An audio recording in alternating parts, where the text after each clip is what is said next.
mercredi à partir de 20h, c'est l'heure de 3CFM Invasion.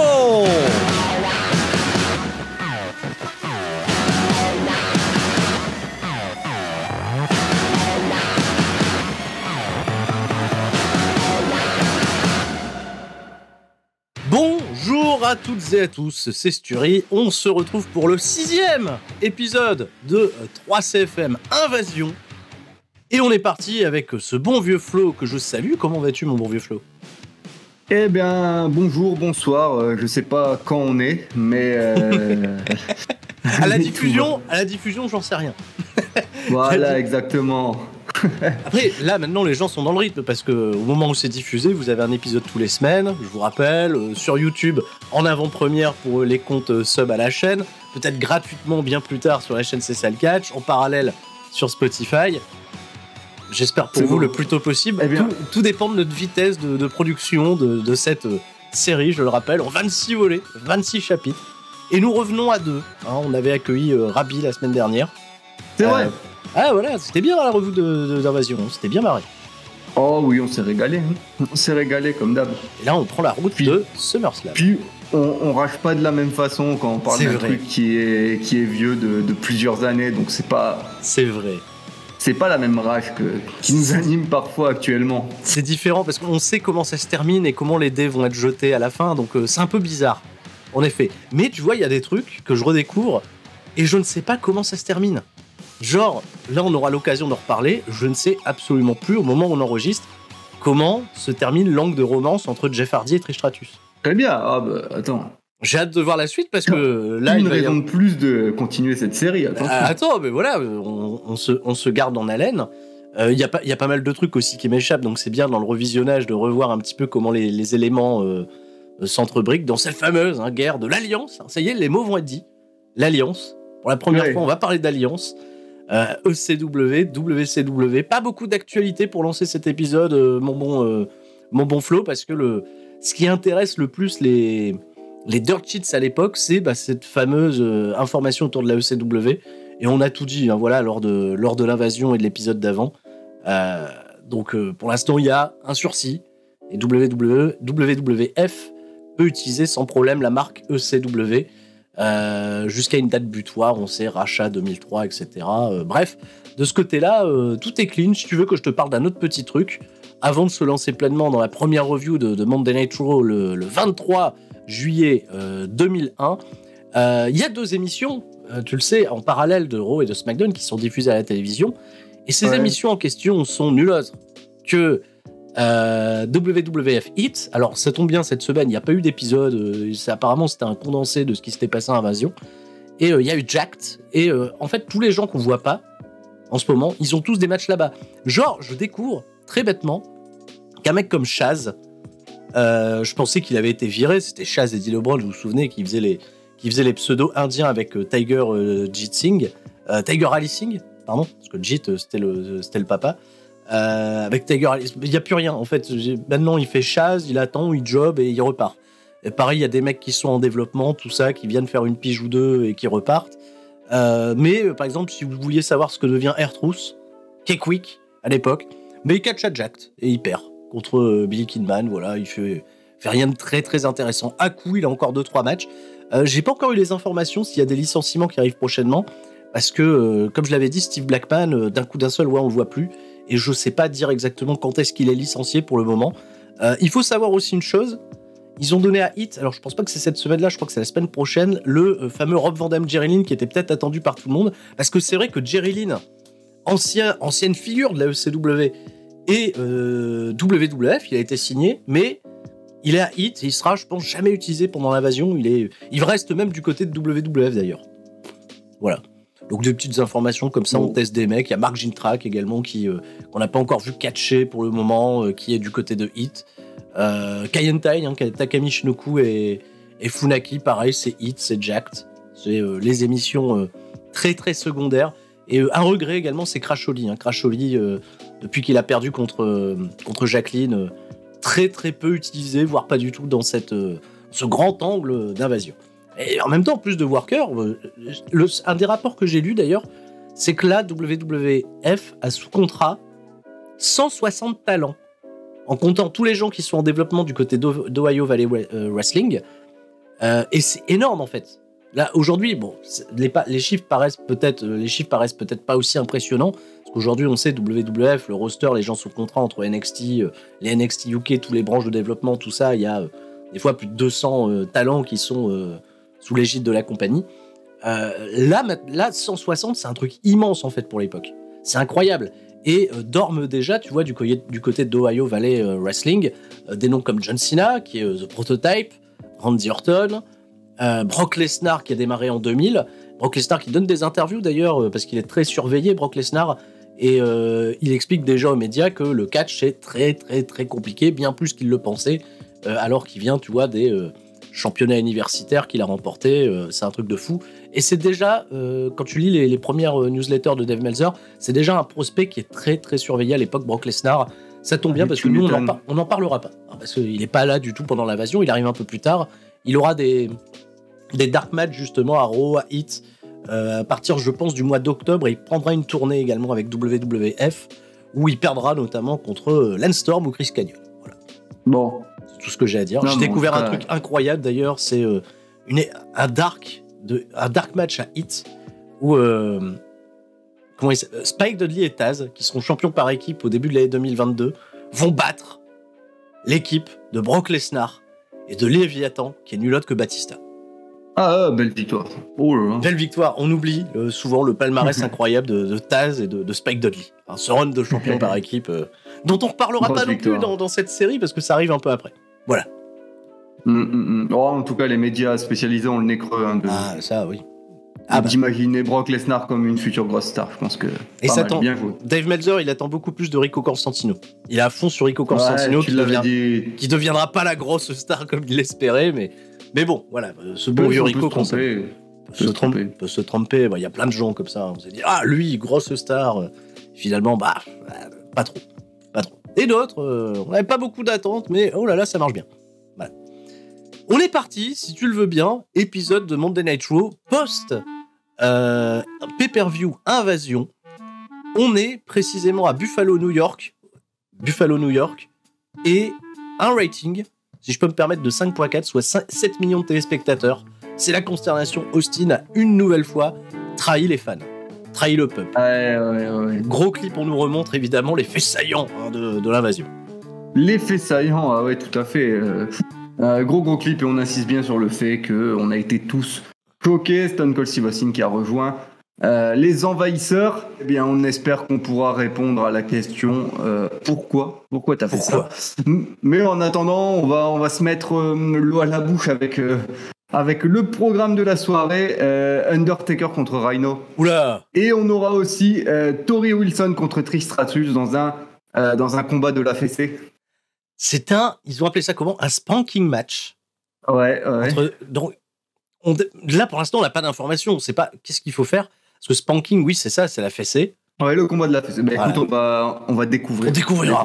Voilà. Je pense qu'on vous a mis l'eau à la bouche. On va commencer ce show avec la bonne vieille promo dans le ring.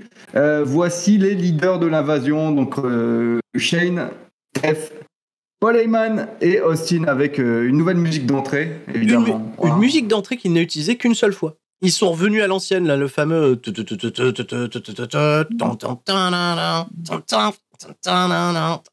Là, c'est un autre truc qu'ils ont utilisé qu'une seule fois. Là, tu le faisais bien, en tout cas. Je le faisais bien. Tu chantes bien. Tout le monde y a cru. Non, thème pour Austin, voilà. Mais de la hit, évidemment, des pancartes partout. Pourquoi Austin ? Pourquoi ne faites pas confiance à Austin. On vous donnera pas un Austin babyface. C'est oublié. Là, ça semble être oublié. C'est Steph qui va commencer avec le micro. J'ai envie de dire malheureusement.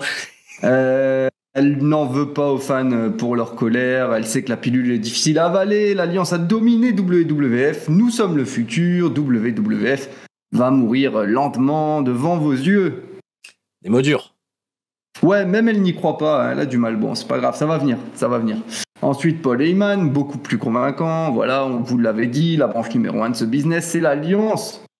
ECW, WCW. Les fameux We Told You So, I Told You So, qui deviendra très populaire pour Paul Heyman tout au long de sa carrière. Je vous l'avais dit, voilà. Et s'il avait pu nous caser un petit à l'époque, c'est pas ce qui va. Enfin, c'est un spoiler, voilà. It's not a prediction, it's a spoil. Ça aurait pu être aussi mythique. Mais on commence avec les bons I told you so. Voilà. Très bon, voilà. Merci à Austin. Nous avons volé le championnat WWF, nous avons récupéré le championnat WWF. Et qui alors a le pouvoir? Shane McMahon va paraphraser, ça fanfaronne, on va rabaisser les fans WWF et on va mettre en avant le champion WWF de l'alliance WCW, CW, beaucoup de lettres. Et c'est lui qu'on veut entendre après tout, Austin, qui se fait accueillir donc par des assholes de la part de notre public de Buffalo, New York, qui se sent trahi comme nous. Austin qui ne se sentait plus apprécié. C'est ça. Il voyait que Vince voulait le remplacer par Angle. En tout cas, c'est ce qu'il a ressenti. Tu câlinais Angle dans mon dos. En gros, il dit dès que j'étais dans ton bureau, t'étais au téléphone et je sais avec qui. T'étais avec ton petit rock. Et la grosse pop. Énorme pop quand le nom du rock est évoqué. Alors, Austin, c'est génial dans cette promo parce que c'est un truc totalement égocentrique. C'est sa relation avec Vince qui l'a poussé à rejoindre WCW et ECW et absolument pas, tu vois, on va dire le conflit d'intérêt majeur, tu vois. Il est rejoint juste parce que Vince, il avait le sentiment qu'il l'avait délaissé. Ouais, tu fais des câlins à Kurt Angle. En fait, c'est totalement fou parce que et les autres, ils font oui, on t'apprécie, on t'aime bien. Genre, tu vois que Shane, Stephanie et Paul Heyman dans leur action, c'est genre, on est content de profiter de la situation pour manipuler Steve Austin. C'est ça, mais il avait besoin d'une nouvelle famille, il le rajoute quand même. Voilà. Il avait besoin d'une famille qui tient à lui. Du coup, oui, il dit t'étais au téléphone avec ton petit rock, donc la grosse pop du public à l'écoute de ce nom. Et Austin, toujours là. Pourquoi moi j'étais là, t'as pas besoin du rock quand je suis là. En gros, il dit même les fans me rejetaient, ça c'est faux. C'est de la mauvaise foi. Donc il a choisi une équipe qu'il aime, une équipe qui lui offrira la meilleure compétition. Bon, pourquoi pas. De la compétition. Contre les gens de WWF, donc. Ouais, ça, on comprend pas trop. C'est la compétition qu'il avait déjà avant. Ouais, bon, ça, c'est l'argument un peu étonnant. Parce que, il y a un truc qu'on comprend pas, qui a jamais été véritablement expliqué, c'est la finalité. Enfin, on saura un petit peu plus tard, parce que ça arrivera en novembre, là, on est à la fin du mois de juillet. Mais qu'est-ce qui se passe, en fait, quand la guerre, elle est terminée? C'est-à-dire que tous les catcheurs de WWF, ils sont virés, il y a une nouvelle compétition. C'est qui? C'est Booker T. C'est ça qui est étonnant. Cette line, elle est assez surprenante en fin de compte. Ouais, elle fait pas beaucoup de sens, parce qu'on sait, comme tu dis, on sait pas. Au final, pour l'instant, ça se chamaille des victoires, ça essaye de récupérer les titres des autres, mais c'est vrai à l'horizon, on voit pas une finalité en fait.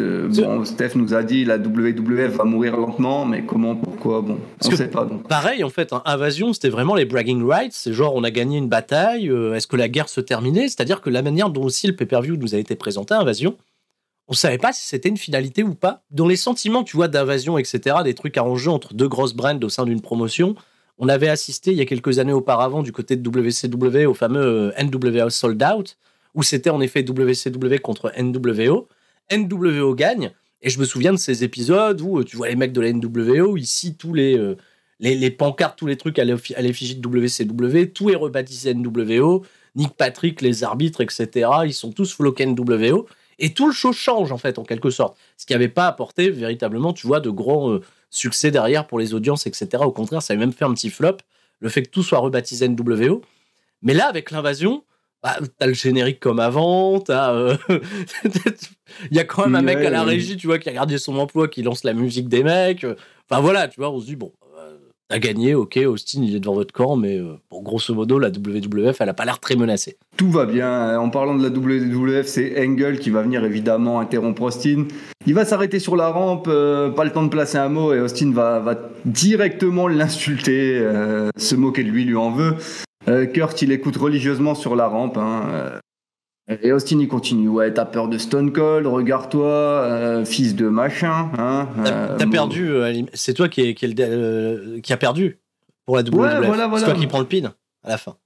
Voilà. Et fils de machin, l'insulte de trop. Et Angle, il attaque là, il fait une énorme ligne droite. Grosse ligne droite. Il y a plein de focus sur la tête d'Angle. Angle, il est vénère et il a un gros soutien de la part du public déjà.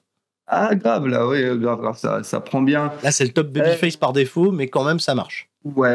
Et coup de poing, belly to belly, Austin qui est éjecté hors du ring et Angle qui reste debout, plus motivé que jamais, sous une explosion de joie de la part des fans. Donc, Angle qui confirme un petit peu sa position de, pour l'instant, grand bénéficiaire de cet angle d'invasion. Il est très, très chaud. Il est propulsé vraiment au statut de ultra babyface. On a un petit peu de nostalgie, parce qu'on aimait bien les angles avec McMahon, Austin et Angle, mais ouais, c'est sûr. On écrit un nouveau chapitre de l'histoire dès à présent.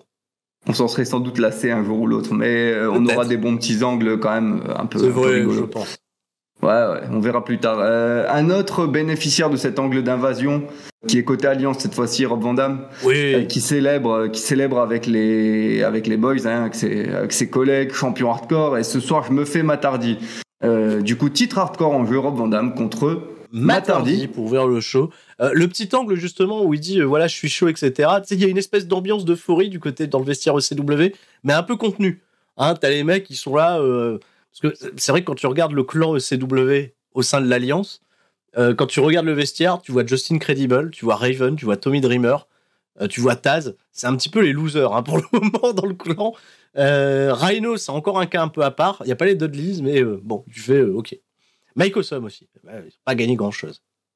Non, pour l'instant, c'est pas eux qui font pencher la balance en faveur de l'Alliance. Mais bon, Rob Van Dam contre Matt Hardy. Est-ce qu'on peut dire de Rob Van Dam, c'est qu'il remet le couvert après sa performance de la veille. Là, il est en mode machine, même si ça va durer que 4 minutes quand même. Il y a de la grosse physicalité, des grosses prises de risque. Ouais. Et ça va se terminer, donc, comme je le disais, 4 minutes avec un 5-star frog splash amplitude maximale sur Matt Hardy qui était en sandwich dans une échelle. Tu vois, il était... il était littéralement dans l'échelle, en fait. Je sais pas comment expliquer. Il y a un truc qui est totalement gratuit. C'est que juste après avoir... Parce qu'au début, c'est Rob Van Dam qui est placé justement en sandwich dans l'échelle. Et Rob Van Dam s'en dégage en repoussant, tu vois, le haut de l'échelle sur la gueule de Matt Hardy. Et je sais pas pourquoi Rob Van Dam, la gratuité la plus totale, parce que même s'il est ultra popé de la part des gens, mais qu'il est censé quand même incarner un méchant, l'arbitre, je crois que c'est Teddy Long. Et il pousse Teddy Long, gratuitement. Tu vois, il le fait tomber. Teddy Long, il est là, il souffre. Donc Van Dam, il va faire son frog splash. Teddy Long, il compte quand même jusque 3. Ce qui peut pas disqualifier techniquement, c'est un match hardcore, j'en sais rien. Mais ouais, un chouette match. Il y a Matt Hardy qui fait une descente de la cuisse depuis le haut de l'échelle. Il y a une espèce d'iptos aussi depuis le haut de l'échelle. C'est-à-dire qu'en 4 minutes, il nous offre beaucoup de spectacles. Et voilà, Rob Van Dam qui est toujours construit aussi fort. AJ Christian et les Dudley qui vont se croiser. Ça va se chauffer backstage. Booker T va s'en mêler. La finalité du truc, c'est que l'Alliance va proposer un combat de table à 3 contre 3, tu vois, en élimination. Mais Edge et Christian, du coup, ils sont que 2. Ils doivent se trouver un partenaire. Donc, petit fil rouge pour cette soirée. Petit fil rouge. Match de table par élimination, on en reparlera tout à l'heure. C'est toujours un peu complexe à mettre en place et à bien comprendre les règles de comment tout ce bordel fonctionne. Ouais, exactement. On verra tout à l'heure. On a DDP et Canyon. Voilà, les mecs se congratulent. Victoire 6-5. Ouais. Canyon, il porte un t-shirt stipulant qu'il est le MVP de l'invasion. Hein, tu vois, genre il a marqué le but en or, le but point en décisif or contre Big Show, Albert et Billy Gunn. Voilà. Ouais. Alors que c'était en plein milieu du show, c'était fourre-tout et c'était pas du tout décisif. Mais il a décidé que. Ouais, un peu bené, un peu bébête, mais bon, c'est marrant, c'était marrant. Et d'ailleurs, dans cet angle, il y a une putain d'explication que Austin, il a pas donné. Parce que Austin, il a rejoint l'Alliance, mais il a quand même combattu aux côtés de la WWF pendant le match. Mm-hmm. Tu vois quand même mettre des bourre-pifs à absolument tout le monde pendant tout le combat. Et en fait, DDP, il nous apprend assez subtilement, on apprend de Canyon que l'angle de kidnapping de Debra, c'était un coup monté, que c'était déjà planifié, que c'était une idée d'Austin, qui se projetait déjà à ce moment-là de rejoindre l'Alliance. Bien joué, ouais, bien joué. Ça a été balancé, tu vois, au plus grand des calmes, mais très discrètement, alors que c'était peut-être un truc qui était attendu, quoi. Depuis quand Austin est un traître, il en parle pas du tout dans sa promo, il est plus sur un truc, c'est McMahon et tout ça. Et apparemment, donc, on découvre à ce moment-là que c'était planifié. Ouais, c'est dit un peu trop vite fait pour être... Très rapidement, en fait. Ouais, ça passe vraiment... Et ça a zéro importance pour la suite, hein, mais quelqu'un l'a dit. Voilà, quelqu'un l'a dit, bon, c'est bien. Retour au ring, mais pas pour longtemps. Hein, et pourtant, c'est un combat de championnat, championnat intercontinental en jeu. Lance Storm, qui va être interrompu par Albert, qui va défendre son championnat intercontinental. C'est court, donc très très court.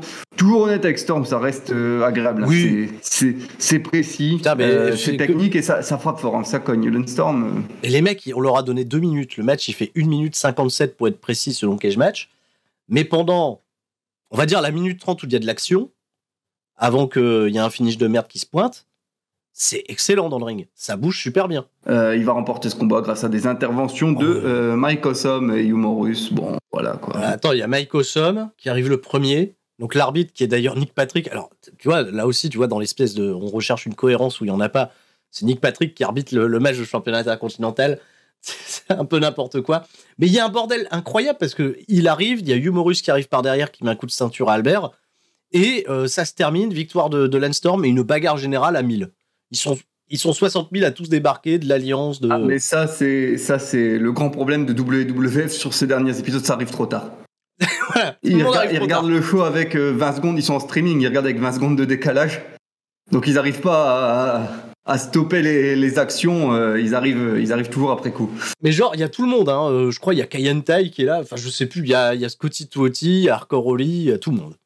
Voilà. Ouais, méga baston, et on peut noter que WWF, malgré le retard, reste debout. On perd le titre intercontinental, mais on sauve l'honneur. C'est eux qui ont nettoyé la maison. De ce fait, on a vécu l'intégralité du règne d'Albert. Bon, bah, c'était pas terrible. C'était pas la priorité. On n'était pas là pour ça. C'était vraiment le champion le moins important du truc. Bon, avec Lance Storm, alors, c'était incroyable parce qu'ils ont insisté vraiment sur Jericho quand Lance Storm devient champion. Je pensais vraiment qu'à ce moment-là, à l'époque, je me rappelle, qu'ils allaient partir vers Jericho Lance Storm en programme. Et vous verrez que non. Allez, est-ce qu'on va se perdre en backstage maintenant? Allons nous perdre en backstage. Ah là, on n'est pas prêt de revenir. On n'est pas prêt de revenir, attention. Les boss de l'Alliance qui sont sur un nuage. Oui, ils sont encore un petit peu euphoriques de la victoire de la veille. Oui. C'est Canyon qui va arriver. Ouais. Et Austin, genre, il reconnaît pas là. Il dit putain, c'est qui ce con, hein, il est pas loin à son langage corporel. On peut traduire ça. Il dit c'est qui ce con là, c'est qui ce grand con. Tu sais, il y a un nouveau collègue, il doit apprendre à les connaître. Ouais, il est pas très fan, tu vois. Il aime pas voir Canyon fanfaronner. Et Steph en bonne capitaine de route, hein, elle va éviter le drame en interne. Elle va éviter de gâcher cette belle victoire. Elle va dire à Canyon non, tiens, viens et concentre-toi sur Jericho ce soir. Voilà, t'affrontes Jericho, va te concentrer, va te préparer, dégage d'ici, va pas chauffer Austin. En fait, Austin, il aime pas le fait que Canyon, sur son t-shirt, il soit marqué Who's better than Canyon, qui est sa catchphrase, parce qu'il lui dit tout de suite qui est meilleur que Canyon? Bah moi déjà, hein, voilà. Donc va refaire un t-shirt quoi. Et à Canyon, il propose, je peux faire qui est meilleur que Canyon à part Austin, voilà. Et de ce fait, c'est pour ça qu'il se vénère Austin et que Steph elle le calme. Mais oui, c'est un peu bizarre. On est en train de nous présenter Chris Canyon qui va avoir ce rôle assez loufoque. On le reverra déjà dans Raw et dans ses prochains épisodes. On a Stacy et Tori Wilson plus loin dans le backstage. Ouais. Elles disent rien d'intéressant, elles se trouvent belles quoi. C'est ça. Ça vole jamais bien plus haut. Ça vole pas bien haut, mais tu te rends compte à Invasion, Trish Stratus, elle m'a déshabillé, elle a montré mon magnifique cul aux fans. Ouais, ce soir, elle va lui mettre la fessée. Hein. Bien entendu, on tease le match Tori Wilson contre Trish Stratus. Waouh. Match de la fessée. William Regal, il est deg lui. Lui aussi il est deg. Lui il est deg parce que ça commence à perdre. Ça fait beaucoup, ça perd dans les moments décisifs. Titre hardcore, titre intercontinental, là ça pèse. Voilà, et là il va dire à Tajiri, vas-y va défoncer Raven, là. Chauffe-toi mec. Chauffe-toi, Tajiri a rien demandé, vas-y va affronter Raven. Raven il a rien demandé non plus, mais on fait ce match-là quand même. Il faut mettre un match, voilà. Donc sachez qu'il y a un Tajiri Raven qui arrive ensuite. Qui arrive très vite, mais d'abord on va voir Edge et Christian qui ont recruté le troisième homme. Oui, ils ont pris qui? Kurt Angle. Ah, comme avant. Gros main event. Gros main event. Kurt Angle qui est ravi de refaire équipe avec Edge et Christian alors qu'ils étaient en feud il y a même pas 2 mois. Tout a changé. Mais voilà, tout a changé avec l'invasion. Quand il s'agit de défendre la bannière. Voilà. On est bien. On a mis tous les animosités de côté. On est parti de Tajiri contre Raven. Ouais, pas pris beaucoup de notes sur ce combat. Tajiri, toujours très agréable quand même.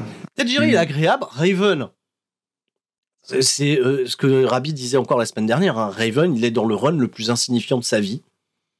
Il est là, c'est le Raven Dreadlocks. Il fait sa Russian Leg Sweep sur les barricades. Mais c'est tout. Voilà, il a une hit qui s'en fout. Les gens sont là pour les trademarks de Tajiri, même pas sachant TCW pour rigoler. Non, RAS Raven, pas motivant, pas motivé. Du coup, c'est 4 minutes et Tajiri qui va remettre un peu d'espoir du côté de WWF. Une petite victoire. Une petite victoire qui fait plaisir. Voilà.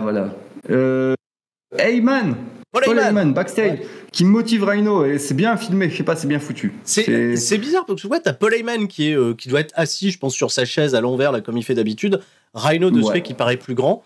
Et là, Paul Heyman, dans son discours, il est incroyable. Il fait on a récupéré le championnat WWF d'Austin. On a récupéré le titre hardcore. On a récupéré. Tu sais, on a des victoires importantes sur tous les champions. Mais tu sais quoi, Rhino, ce soir, tu peux avoir une victoire encore plus importante et nous ramener le prestige d'une victoire contre la légende, l'Undertaker. La légende Undertaker. C'est déjà la légende, hein. Le mec, il est là que depuis 10 ans.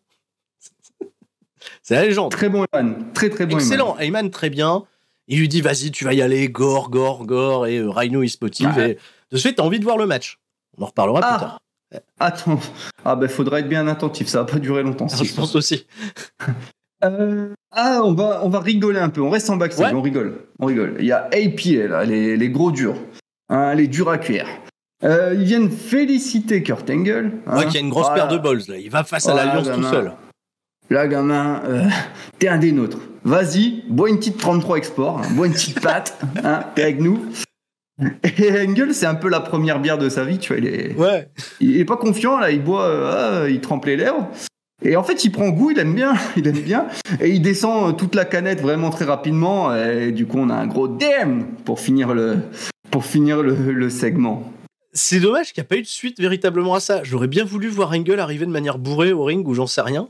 Et il y a une petite suite quand même après. Il y a une petite suite, toute petite, mais vraiment petite. On verra qu'il est quand même un peu dévergondé après. Il s'est un peu différent. Il s'est un peu chauffé. Il est un peu différent. On en reparle après. Vas-y, on est parti. Rhino contre l'Undertaker. Accompagné de Sarah, évidemment. Bien sûr. On peut se douter qu'il va se passer quelque chose, puisque DDP est dans l'arène, on l'a vu tout à l'heure avec Kanyon. Et malgré la grande motivation qui est née chez Rhino avec ce discours de Paul Heyman, Rhino, il n'aura rien du tout à se mettre sous la dent dans ce match, à part se prendre une énorme branlée de 2 minutes. Franchement... Rhino, je crois qu'il a un contre et il réussit à mettre l'Undertaker dans le coin pour lui mettre 2 coups de pied. C'est tout. Pour moi, j'ai noté qu'il avait rien. Dans mes souvenirs, il a vraiment rien. Donc peut-être Taker, en 2 minutes, par contre, il a montré de l'énergie. Hein. Il était énergique. Il le déboîte. Hein. Il le déboîte, mais il le fait avec beaucoup de passion, beaucoup d'entrain. Mais comment ça se termine, mon bon vieux Flo ? On pourra noter que pendant que Undertaker met la grande branlée à Rhino, on peut noter que DDP est passé faire des trucs à Sarah. Il veut lui faire des trucs. Il a suivi tout ça, voilà. Mais elle arrive à fuir. Pendant qu'elle fuit, elle gagne un peu du temps. Et du coup, Papa Taker, il vient à son tour donner la méga branlée à DDP. Alors, attention, parce que pendant ce temps-là, Taker, pendant que DDP il est en train de courser Sarah, lui, il gagne son match. Tranquille, 1, 2, 3. Ça va même pas influencer, on va dire, sur la fin de match. Et Rhino, en fait, il est dans la position du jobber de rêve. Voilà, il l'a pas capté tout de suite. Et là, il le repère et il part à la poursuite de DDP. Donc voilà, il finit le boulot avec Rhino. Ça prend pas trop longtemps. Sarah a le temps de fuir. Du coup, Taker, il intercepte DDP. Et là, il veut lui coller la méga raclée. Ça y est, il a la main dessus. Et il va essayer de le finir avec des grands coups de chaise. Mais il prend du temps. Il est lent. Il ramène DDP dans le ring, et là, il y a Sarah, elle commence à le matraquer de coups. Taker, il la voit faire, il fait, arrête. C'est pas à toi de faire le travail. Donc, il la prend une fois, il la repose plus loin, mais elle y retourne. Une deuxième fois. Arrête. Là, il a ceinture, il fait, reste dans un coin, etc. Et c'est là qu'il va chercher la chaise, et qu'il est putain de lent. Mais il y a tout ce petit truc avec Sarah qui est vénère juste avant, qui prend un peu de sens, parce que Sarah, elle veut pas lâcher DDP, elle veut vraiment lui mettre une grosse branlée. Il n'y a pas de raison d'être aussi lent. Mais elle s'est approchée trop près. Il est lent. Il met 15 ans à mettre le coup de chaise et du coup, DDP, il va prendre Sarah par le bras parce qu'elle est trop près et il va la mettre en bouclier et bute contre son camp Taker. Il fracasse sa femme et il l'emmène à l'hôpital, bien joué. Mais alors, le coup de chaise dans le dos de Sarah, il la bute, il la termine. Un bon pan. Un gros bon pan dans le dos de Sarah qui vend le truc, elle est morte, voilà. Donc Taker, il réalise, oh merde! Hop, Merde, hop sur l'épaule. Allez, on se casse. DDP, ils sauvent, ils partent à la pub, ils nous mettent 50 000 replays parce que genre, c'est le truc. Il a frappé sa femme. Ah ouais, non, but contre son camp, pas grave. DDP, il s'enfuit, là, il va prendre le flip. Il se barre, tu vois, il flippe le mec, mais il flippe et il kiffe en même temps, il est trop chelou. Et il prend le temps de dire à Coachman, qui est à l'interview, et il prend le temps de lui dire j'ai kiffé, là. Là, j'ai bien kiffé, là. Oh putain, elle était en souffrance et tout. C'était bon. Ouais, il a mis le contre son camp, là. Et il dit bye bye, hein, il se casse, il prend la bagnole. Et ça dégage. Il y a une scène qui est incroyable avec l'Undertaker, là, justement, quand ils reviennent de pub, où tu le vois en train de porter Sarah, il veut pas de l'assistance des médecins, il la porte comme ça, et puis il fait alors venez m'aider, je sais pas. Et il veut pas de l'aide, je comprends pas. Le Taker, il a l'air con avec Sarah dans ses bras, tu sais pas comment elle va. Donc tu vois pas d'ambulance, mais tu vois juste le Taker, j'ai tapé ma femme. Et l'autre se barre en bagnole. Et pas une bagnole classe, DDP. Il part dans la voiture la plus banalisée du monde. Elle était déjà démarrée en plus, bien joué. Trop bien. Le contact, il était déjà mis, quoi. Il savait. DDP, ça dégage, bien joué. On reste au ring, tiens. Ouais, le catch. On reste au catch, ouais. Jericho, le populaire, qui va prendre le micro, il va faire chauffeur de salle un petit peu, ça marche bien. Il s'amuse avec le t-shirt, justement, il sait qu'il affronte Canyon, et il dit, la catchphrase, elle est nulle, quoi. Who's better than Canyon? Il demande à un petit Grégory, alors, t'es meilleur que Canyon? Ouais, Grégory, il est meilleur que Canyon. Il demande à plein de gens, lui, il est meilleur que Canyon, tout le monde est meilleur que Canyon. C'est ça. Canyon, il débarque. Il a gardé son thème d'entrée de la WCW, d'ailleurs. Chauffeur de salle Jericho, très efficace contre Canyon, et là c'est un vrai bon combat. Putain, 5 minutes superbe. Malgré que Canyon il soit écrit un petit peu comme un petit rigolo, ce qui est pas trop mal, il en faut aussi des rigolos. On lui donne un petit peu d'offense à Canyon et ouais, ça marche bien quand même, impressionnant le mec. Il sort le mec une espèce d'Alabama Slam, et tu vois, en s'asseyant avec le mec au moment de le faire rebondir, le move est incroyable. C'est-à-dire Canyon, moi la WCW, je le considère pas comme un mauvais catcheur en soi, ça va, mais t'as tendance un petit peu à t'en foutre. Mais là en fait dans son in-ring, je me suis dit le mec il est motivé de ouf pour montrer au McMahon que ça peut être un putain de bon élément dans le ring, et t'as l'impression qu'il est débridé, Canyon qui catch et qui kiffe, et le match c'est 5 minutes vraiment putain de plaisant, un bon format télé, avec un Jericho qui brille, un Canyon qui sort des belles offenses et qui bump super bien, tout est cool. Très bon match. Tout est cool, 5 minutes de très bonne facture, conclu par le Worlds of Jericho. Voilà. Belle série pour WWF. Belle victoire pour Jericho de ce fait. Quand ça compte pas, WWF ça gagne. Voilà. Parlons de WWF, Monsieur Vince. Ah, ça y est là. Et là, lendemain de défaite, comment a-t-il réagi? On va le découvrir. Ah là, on se pose pas mal de questions. Et Vince McMahon, il reconnaît la victoire de l'Alliance. L'Alliance a gagné une bataille, mais n'a pas gagné la guerre, le vol d'Austin. On parle du vol d'Austin. Il reconnaît que c'était une énorme bombe atomique, mais il se dit que là, il doit réagir. Vince McMahon doit réagir. C'est incroyable. Justement, le champ lexical de toute cette guerre. On va parler de bombe atomique, de guerre nucléaire, ce genre de trucs-là. On se souvient encore... Tu vois, des clips de présentation, etc. On va se servir d'images d'images de la Seconde Guerre mondiale. Il y a des trucs avec Staline, on comprend rien, frère. Qu'est-ce qui t'arrive? C'est un peu mégalo. Et là, on parle d'attaque nucléaire et on va réagir avec une autre attaque nucléaire de notre côté. Parce que oui, c'est l'énorme annonce de Vince McMahon. Il est temps de lever la suspension de quelqu'un. On lève la suspension du Rock. On réintègre le Rock. Ça veut pas dire qu'il sera là ce soir, mais ça veut dire que... les gens, ils pensaient qu'ils allaient le voir là ce soir. À tout le monde. Évidemment. Mais là, Vince, il s'en explique direct. Il dit, ça veut pas dire qu'il sera très étonnant. Hein. Je réintègre The Rock, mais pas pour vous, les gars. Calmez-vous quand même un peu. Ça veut pas dire qu'il sera là, mais The Rock, toi, t'es un homme de challenge. Voilà. J'ai un challenge pour toi. Si tu m'entends, Rock, si t'entends Buffalo... Buffalo, évidemment, Rocky. De ouf, Vince McMahon qui nous fait toutes les catchphrases du Rock. Toutes. On lance la musique du Rock. À la fin du segment, la musique du Rock. Voilà. Mais c'est Vince McMahon qui a imité The Rock pendant 5 minutes. C'est ça. C'est ça. Et il n'y aura pas de Rock. Hein, alors, petit rappel et remise en contexte, parce que là, de ce fait, on est au 6e épisode et vous dites, qu'est-ce qui se passe? C'est vrai, The Rock, il est où? Il fait quoi? The Rock, en fait, au lendemain de WrestleMania 17, donc on est au mois d'avril, là précisément, donc dans ce que vous explique, on est le 23 juillet. Mois d'avril, au lendemain de la défaite de The Rock dans le main event de WrestleMania 17, il a un combat en cage, revanche, contre Austin, qui va perdre, et ce qui va conduire à sa suspension. Le mec, il perd et il est suspendu derrière. Et il perd ce match parce que Triple H, il vient s'associer avec Austin, et pendant 2 mois, il y a le tout Power Ego Trip, je sais plus exactement comment il s'appelle, entre Austin et Triple H, qui sèment un gros carnage. Ils sont en feud avec Undertaker et Kane, ils ont massacré Lita à coups de chaise, enfin bref. Tout ça, c'est juste avant. Triple H, il se blesse, juste avant les King of the Ring. Et après, voilà, toute la storyline de l'Alliance se met en place. Et Triple H, on le reverra pas. The Rock, de ce fait, il est suspendu. En réalité, in kayfabe, il est suspendu, mais il part tourner le Roi Scorpion. Voilà, il est parti, il fait le Roi Scorpion, tout ça. Il reviendra très précisément la semaine prochaine. On couvrira son retour au prochain épisode pour reprendre part à la guerre, mais dans quel camp? Et ça sera le grand suspense qui sera installé un peu plus tard. Gros suspense, hein, énorme.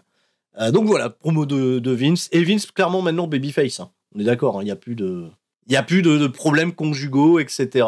Tout ça, c'est mis de côté. Kurt Angle, ouais, qui rencontre Vince McMahon. The Rock, tout ça, mais tu peux me faire confiance à moi?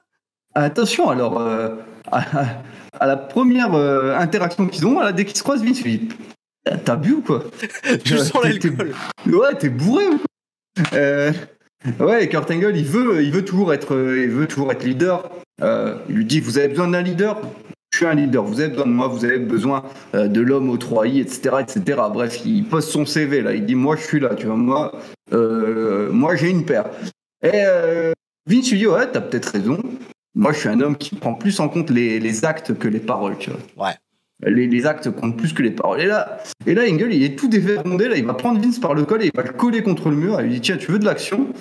Et ben voilà, voici un acte, tu vois. Et du coup, Kurt Angle qui... La grosse menace sur Vince. Ah ouais, collé contre le mur. Voilà. Les gens, ils se sont peut-être dit, Vince, en écrivant ça, si je montre à Angle, tu vois, qui est prêt à me claquer un truc dans la gueule, à me plaquer contre le mur, les gens, ils vont l'aimer encore plus. Mais en fait, ils avaient peut-être pas besoin de ça avec Angle. C'est bon, les gens le kiffaient déjà, là. Ouais, mais bon, il avait un peu... Je sais pas, drôle d'utilité de ce segment. Et justement, ouais, en lien avec Kurt Angle, il est bourré. Alors, il agit absolument pas comme un mec bourré dans le segment.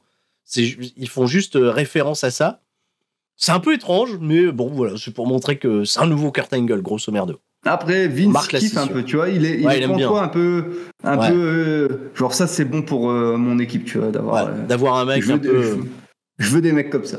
Qui a la niaque. Et même Vince McMahon, on le sait qu'en réalité, il aime les mecs avec du répondant. Il y a plein d'histoires sur Vince McMahon, dont une célèbre avec Kofi Kingston, où Kofi Kingston, lorsqu'il s'était planté dans son programme là, avec Randy Orton à la fin des années 2000, qui lui avait balancé les stupides, tout ça, Kurt Angle, en fait, pas Kurt Angle, Kofi Kingston, il pensait ne plus jamais, tu vois, se faire respecter par Vince McMahon, et c'était Jericho qui avait dit à Kofi Kingston de pas se laisser faire, de choper McMahon et de lui montrer qu'il avait du répondant et pas de se faire écraser. Tu sais, ils volaient ensemble sur un jet privé, tout ça.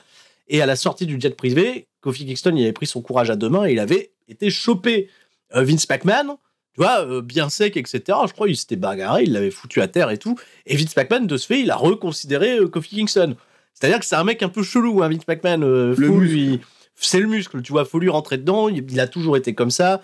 Dans les fameux, tu vois, aussi vol en avion totalement rocambolesque, il y a une bagarre entre Angle et McMahon qui est un peu célèbre, où ils font de la lutte dans l'avion, et l'Undertaker, il fait, qu'est-ce qui se passe? Il se réveille, tu vois, il fait, c'est quoi les mecs qui se battent là? Il veut tuer mon patron, c'est l'Undertaker qui s'en mêle. Enfin bref, ça faisait un petit peu partie des défis un peu fous de Vince McMahon, qui jouait comme ça comme un gosse, et qui adorait se bagarrer avec les mecs.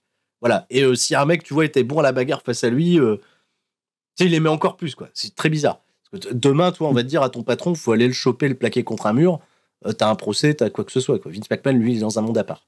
Justement, il aime bien. Va pas doucement avec moi parce que je suis le boss. Va pas doucement, joue à fond. Mais pas tous. Titus O'Neil, tu sais, qui avait bousculé Vince McMahon, c'était moins bien passé. Petite main sur l'épaule, c'est pas pareil. Laissez passer les dames avant. Je suis Vince McMahon. Bon, bref. Voilà. On se retrouve à ton endroit préféré maintenant. Ah ouais, le resto. Au bistrot, allez. Ouais. Il y a Big Show et Billy Gunn, là. Ils se chamaillent. Il Ils font une équipe. Ils traînent ensemble, ouais, ils ont un projet équipe, mais Shama, ils s'entendent pas bien, et Shama, ils sont des trucs un peu, on s'en fout, on les reverra à SmackDown ou je sais plus quand. T'inquiète pas, j'ai un sujet sur eux là qui arrivera après. Donc ils sont en train de nous présenter une nouvelle équipe, grosso merdo. Ouais, mais il dit moi j'ai fait ça. Bref. Ils s'engueulent au resto, quoi. Big Show, il dit, toi, c'est Billy Gunn, il fait, non, mais toi, t'as pris du poids, etc. Tu fais pas gaffe à ton régime. De ce fait, le Big Show, il commande une salade. Enfin, bref, c'était là. C'était pour, oubliez pas, on a un restaurant. C'était là. Tori Wilson, elle veut s'occuper de Jeff Hardy. Ouais, il y a Jeff Hardy tranquille, il est à la machine à... non, il est pas à la machine à café. Non, il a des douleurs. Ouais, il a des douleurs, mais je sais pas, il est en train de se faire un café, j'en sais rien, il est... Je sais pas, il est en train de prendre soin de lui, quoi. Ah, Invasion, il s'est fait défoncer, quoi. Voilà. Et voilà, Tori, elle veut s'occuper de lui, là. Hein. Bon, Tori, on sait un peu comment elle est susceptible de s'occuper de Jeff Hardy, hein. C'est un petit peu... Voilà. Et Trish Stratus, elle a vu ça, et elle vient lui donner une grande baigne. Une grande baigne. Bam. Et pourvu que ça passe vite, parce qu'on va aller dans le ring, Trish contre Tori. Allez, c'est parti. Donc, qu'est-ce que le spanking match ? Le combat de la fessée. Si j'ai bien compris, il faut donner une fessée à son adversaire pour gagner. Une sorte de pampan-cucu. Ouais. Et il y a des petits instruments qui sont on a pole. Et apparemment, c'est un instrument pour mettre des fessées. Mais je sais pas comment ça s'appelle. Hein. Moi non plus, c'est un bâton en bois pour mettre des fessées, voilà. Voilà, un truc qui adopte la forme du cul pour... Voilà, certains peut-être connaissent, si vous pratiquez chez vous, etc. Flo et moi, on est un peu étrangers, peut-être qu'on se prive de quelque chose, on sait pas. En tout cas, l'instrument pour fesser est on pole, et le catch est pourri, le catch est pas bon. Oh là, c'est abyssal. Mais on va quand même un petit peu décrire, là. Il y a Trish Stratus qui va récupérer l'objet pour fesser. Ouais. Mais elle va pas réussir à atteindre le cul de son adversaire. Non. Elle arrive pas. Elle fait tomber. Du coup, on se tire un petit peu les cheveux. Et à ce moment-là, Tori Wilson, elle va donner un dropkick dans le cul de Trish Stratus. T'as le dropkick le plus horrible que j'ai vu, quoi. Il y a rien. Il y a pas de dropkick là. On n'est pas sur une bonne amplitude, non ? Non, il y a pas d'amplitude du tout. Mais il est efficace, il fait mal aux fesses. Et voilà, on travaille le cul quelque part. On travaille, voilà. Il y a un work cul qui se fait, oui. Voilà, work cul. Et Tori, elle va récupérer l'objet qui sert à frapper le cucu, et elle va taper sur le cucu.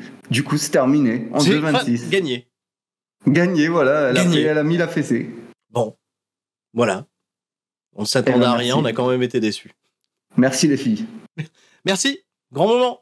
Voilà, il fallait souffler un peu avant le main event, quoi d'autre qu'une bonne petite fessée. Women's Revolution, hein, en marche, vraiment. Bientôt. Discours de motivation, backstage. Shane McMahon. On a le discours de motivation backstage que j'ai pas noté. Vas-y, oui, je dirais pas grand-chose. Allez Bubba Ray Dudley, allez Devon, allez tout le monde. Non, il n'y a pas que ça. Il y a surtout, tu vois, ils sont en train encore de parler de The Rock, qui revient. Et l'idée, là, c'est... Putain, mais The Rock, s'il revient, tout ça, on sait pas quand. Hein. Qu'est-ce qu'il dit qu'il va rejoindre WWF ? Ah ! C'est déjà évoqué. C'est évoqué à ce moment-là. Ce sera l'intrigue peut-être de ton épisode un peu plus. Dans quelques minutes. Place au main event. Les Dudley Boys. Ouais, main event. Donc, un combat à 3 contre 3. Donc, 6-man tag à élimination dans les règles d'un combat de table. Ça fait beaucoup de règles, Sturie Beaujolais. Ouais. On joue les règles en début de combat. On joue les tags. Alors, bon, moi je comprends rien. Parce que moi, tu me dis un match de table, pour moi, par définition, c'est un match hardcore. Il n'y a pas de disqualification. C'est tornado. Mais, dans ce match, j'ai constaté une chose très claire, très nette. Voilà, bon, chouette match, hein, ça va durer un quart d'heure, etc. Il y a de l'action, on va vous décrire ça. Mais visiblement, donc tu dois faire des relais, tu fais des tags, mais t'es pas obligé d'être l'homme légal pour te faire éliminer. Voilà. C'est le bordel, mais en même temps, 6-man tag à élimination en table. Ouais, non, c'est trop compliqué. Ouais, je comprends pas. Voilà, c'est bon. Ouais, prenons l'action comme elle est. Voilà. Ouais, mais jurisprudence sur les règles, avançons. La finalité, c'est de pusher Angle, c'est pas d'écrire. Voilà, c'est de pusher C'est Angle. pas d'écrire une règle d'or des combats à 3 contre 3 en table. En tout cas, on joue les règles en début de combat. Et c'est Christian qui va être éliminé en premier. Il va prendre un 3D à travers une table. Donc les heals vont être rapidement en supériorité numérique. Alors c'est con parce que il venait de faire. C'est Edge qui prend une grosse partie de la hit au début. Il fait tous ses trademarks. Christian, il se prend le 3D. Voilà. Ouais. Et du coup. Au bout de 5 minutes, il est éliminé. Voilà, malgré cette infériorité, cette supériorité numérique, on va quand même rejouer la règle des tags, donc on va quand même jouer les règles, avec les changements. Edge, il va payer le prix fort de cette infériorité numérique. Il sera en position de force pourtant sur Devon, mais il va être surpris par Booker T qui va le projeter à travers la seconde table de la soirée. Ouais, et on va se retrouver. Par exemple. Non, bah ouais, on s'en fout, franchement. Booker T, voilà, Spinebuster à travers une table, 7 minutes, Edge éliminé. Ouais, Edge éliminé. Donc Kurt Angle contre l'Alliance. Voilà. Angle il souffre, mais il rompt pas. Le public du coup se met à fond derrière Angle, bien évidemment. Et Booker T, il va être un petit peu léger, tu vois. Petite décontraction. Et Angle va en profiter pour revenir dans le combat. Il va reprendre le dessus. Et à l'extérieur du ring, il va réussir à porter un gros belly-to-belly sur Devon. À l'extérieur du ring, à travers une table qui ne cassera pas en fait. Il est sur une table, pas à travers. Putain, le bump de ce fait paraît putain de violent. Ouais, le bump paraît violent. Et Bubba Ray, c'est un peu le sauveur. Ouais. Bubba Ray, parce qu'il se laisse pas dépiter par le fait qu'il y a un spot loupé. Il vient, il fait... limite, il remet la table. Je sais plus ce qu'il fait exactement. Limite, il remet la table, il met quelques coups pour pas que l'action elle soit perturbée par cet événement qui s'est passé un petit peu bizarrement. Et Angle, il reprend le dessus sur Bubba Ray, il rechoppe Devon et là c'est bon. Et il refait la même, cette fois-ci ça passe. Du coup, on a Devon éliminé. Devon éliminé, on a Bubba Ray et Booker contre Kurt Angle. Et Kurt Angle, il va surprendre le champion WCW tout le temps encore prétentieux. Angle salam à travers une table, mais non pas à travers une table, sur une table. Elle casse pas une seconde fois. Putain, mais 2 tables qui pètent pas, il a pas de bol. Et Bubba Ray est encore en mode pompier. Franchement, en mode pompier de service, il vient replacer une table, il vient mettre 2-3 coups pour pas qu'on se rende compte qu'il y a un truc qui a capoté. Ouais. On dirait qu'il avait prévu que les spots ne se passent pas comme prévu. Il avait tout vu, bien joué. Franchement, bien joué, belle expérience. Franchement, sur l'expérience in-ring, pour les 2 spots qui merdent, Bubba Ray Dudley rattrape, trop cool. Ah, mais si il pouvait être aussi lucide en 2021 quand il s'exprime sur les réseaux sociaux. Ah ouais, que lucide là dans le ring, ce serait super. On s'en sortirait. Non mais c'est vrai, les Dudley Boys ils sont super dans le ring là, leur in-ring chez WWE à ce moment-là ils sont incroyables. Ouais, en plus en vrai ils sont en forme. Et du coup Bubba il avait replacé la table cette fois-ci dans le coin là, de travers dans le coin. Du coup grosse projection de Booker T à travers cette table. Cette fois-ci, ça casse bien évidemment dans ce sens-là. Booker T éliminé, et surprenamment, c'est Bubba Ray Dudley et Kurt Angle les 2 derniers. Ouais, parce que c'était important que Kurt Angle élimine Booker T. Et Bubba Ray contre Kurt Angle. Et Bubba Ray, tu vois, il va directement fracasser Lepner. Allez. C'est bizarre. C'est quand même bizarre parce qu'on n'a pas vraiment besoin d'arbitre. Tu vois, une table qui casse, c'est une table. C'est un rêve bump. C'est un rêve bump, c'est volontaire ou pas, je sais plus. Et pour moi, il le fait exprès. Il pète Angle volontairement, ok. Il pète Lepner volontairement. Lepner volontairement. Nick Patrick arrive. Changement d'arbitre. Donc il y a de la hit avec Nick Patrick. Mais là, je me dis, attends, l'arbitre dans un match pareil, comment Nick Patrick il va influencer positivement la rencontre en faveur de Bubba Ray Dudley dans un match de table? Parce qu'il peut pas compter vite, il peut rien faire en fait. Bon, on va dire que Bubba Ray Dudley il veut gagner devant son arbitre. Ok. Et c'est là qu'il y a un truc qui arrive. Et là, mais là, il va se faire avoir. Il est trop confiant aussi. Et Angle, il va réussir à de nulle part porter l'Angle Slam qui va aller à travers une table qui est bien placée. Et puis non, parce que l'arbitre Nick Patrick, il va réussir à retirer la table pile poil au bon moment. Et c'est là que la question que tu te posais, Nick Patrick, à quoi il sert? Et en fait, tu fais, ah mais oui. Putain, trop bien, il a bougé la table, et de ce fait, on n'est pas récompensé du truc, quoi. Et ben, c'était trop bien.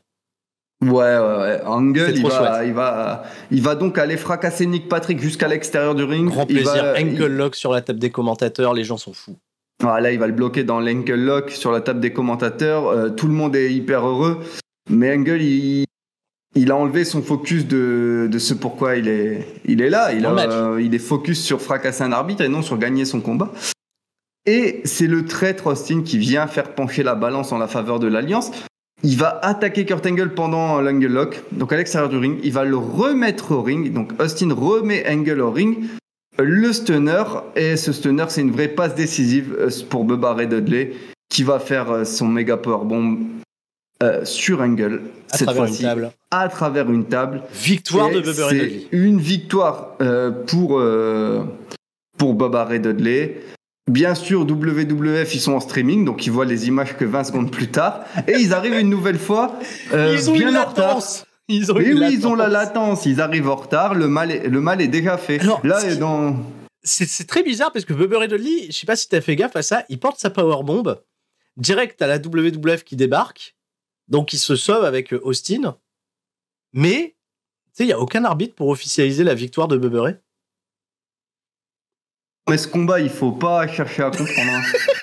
En fait, il n'y avait pas besoin d'arbitre en vrai. Donc en fait, Booker T et les Dudleys, officiellement, ils ont gagné le match, mais tu sais, t'as pas un coup de cloche final, un arbitre qui rend le verdict. Non. Il n'y a rien, donc on fait comme si, on va faire comme si ils ont gagné. C'était pas l'important dans ce match. En tout cas, voilà. Austin, il va fuir par la foule, c'est quand même une assez belle image, et WWF qui sera dans son ring. Malgré la défaite. Alors après, c'est pas toute la WWF qui débarque, il y a que les Bradshaw, Farouk, Kane et Jericho. C'est les 4 hommes. Les 4 hommes qui arrivent trop tard. Fin de l'épisode d'Euro. Fin de l'épisode d'Euro. Bon, honnête, ça va. Le main event était cool. Parce que là, avec tout ce qu'on rajoute, là, voilà, avec tous ces effets, les 15 minutes sont très très cool. C'est 15 vraiment bonnes minutes et un super opener entre Van Damme et Matt Hardy. Un très bon Chris Jericho, Chris Kanyon qu'on vous recommande. Si vous voulez découvrir Chris Kanyon dans le ring, c'est un très bon match. Ouais, deux combats de catch, les explications d'Austin. Et ouais, ce qu'on peut dire à la fin de ce show, c'est que voilà, Angle aura un rôle décisif dans cette route pour SummerSlam. On sent qu'il est le projet et a posé quelques bases. Hein. Quid de Booker T, quid de Austin et pas quid de Austin puisque Austin aura un rôle aussi très important, mais surtout quid de The Rock qui sera un fil rouge important, sans aucun doute pour ces au moins 2-3 prochains épisodes et pour cette route vers le SummerSlam. Donc écoute, épisode honnête. Ça me permet de faire une transition incroyable puisque justement si le projet c'est Kurt Angle, le planning fait bien les choses puisque pour cet épisode de SmackDown qui va être enregistré le lendemain, soit le 24 juillet diffusé le 26, le jeudi, qui va faire un 4.3 de rating, donc ce qui est un rating tout à fait décent pour SmackDown, et enregistré depuis Pittsburgh, en Pennsylvanie, à savoir la maison de Kurt Angle. Et je pense que jusqu'à présent, il n'y a pas eu vraiment, tu vois, de grands sentiments d'appartenance, on va dire, de Kurt Angle à Pittsburgh. Et pourtant, cette date-là, elle va être clé parce qu'à partir de là, ça va être quelque chose qui va être intrinsèquement reconnu, je pense, sur la carrière de Kurt Angle. Pittsburgh, c'est chez lui, c'est sa maison. Parce qu'il va se passer un truc dans le show qui va faire que Pittsburgh, ils vont être contents pendant des années grâce à Kurt Angle. Et on va en reparler justement, ça va être le focus de cet épisode de SmackDown que j'ai de ce fait assez hâte de couvrir et qui d'ailleurs c'est un focus qui va sauver totalement le show parce que derrière c'est pas un excellent SmackDown, c'est beaucoup de choses assez étranges, un peu indigestes. Je vais vous présenter tout ça. Déjà évidemment le show débute avec un incroyable, on nous remonte voilà tout ce qui, oh là là, on nous remonte tout ce qui s'est passé à l'invasion, la trahison d'Austin, on nous remonte Austin qui attaque Angle à la fin du match de table, bref. Et on est parti avec un programme, pour l'instant, le seul match qui est advertisé pour potentiellement être le main event, c'est DDP contre Kane. Bon, il n'y a que ça d'annoncer. Et tout de suite, musique d'Hardy Boys. Tiens, on est parti, les Hardy Boys, ils arrivent au ring avec Lita, qu'on n'avait pas vu la semaine, pas la semaine dernière, mais qu'on n'avait pas vu à l'épisode de Raw. Les Hardy Boys, ils vont faire face à Billy Kidman et Hurricane Helms, qui ne s'appelle déjà plus Gregory Helms. C'est Hurricane M sans qu'on ait aucune explication. Il n'est pas du tout habillé en Hurricane, hein. Vous connaissez le super-héros, etc. Ça arrivera un petit peu plus tard. Mais il a été renommé Hurricane Helms. Et on est parti pour un format de match assez court, mais assez typique des formats télé, 3 minutes 40.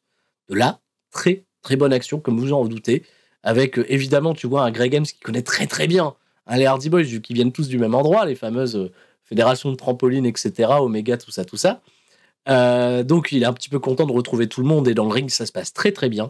Une belle victoire, finish clean, de la bonne action, victoire des Hardy Boys. Les gens sont contents. RAS, rien à rajouter. Bon, c'était ok. Hein. Voilà, le Twist of Fate, la Swanton Bomb, on est bien. Les gens sont contents. On commence doucement de choses, c'est pas ce qu'il y a de plus important, mais c'est toujours agréable de voir. Ah ouais, non, mais après, bon match de catch. Ces mecs-là. Bon match de catch. Bon match de catch. On enchaîne avec Big Show et Billy Gunn. Ça y est. Ah oui, on commence vraiment avec des choses pas importantes. Ah ouais, et là on officialise. Big Show, il arrive, il a eu un éclair de génie là depuis la buvette. La dernière fois, j'ai trouvé un nom pour notre équipe. On va s'appeler Shoguns. Billy Gunn, il fait, c'est vraiment un nom de merde. Alors venons de Billy Gunn, dire que leur nom d'équipe c'est un nom de merde, le mec s'appelait Monsieur Q. Voilà, je ne dis rien. Monsieur As, Mr. As, Shogun, nom de merde. Et justement, ils font un petit peu l'état, tous les deux, des noms de merde qu'ils ont potentiellement, tu vois. Big Show, il va dire, ouais, alors toi, Monsieur Q, The One with no talent, hein, parce que t'as pas de talent. L'autre, il va parler de Big Slow, tu vois, pour se foutre de sa gueule, enfin bref. Donc en fait, on a une équipe Shoguns qui se constitue avec deux mecs qui déjà ne coexistent pas. Voilà, quelle belle idée. Bon, on les retrouvera en action un petit peu plus tard, ils affronteront les Dudley Boys. Bon, et vu qu'on a un petit peu switché dans, on va dire, une espèce de hiérarchie des structures de show, d'habitude on commence toujours avec le gros segment, la hit, etc., avec la grosse promo micro qui n'en finit jamais.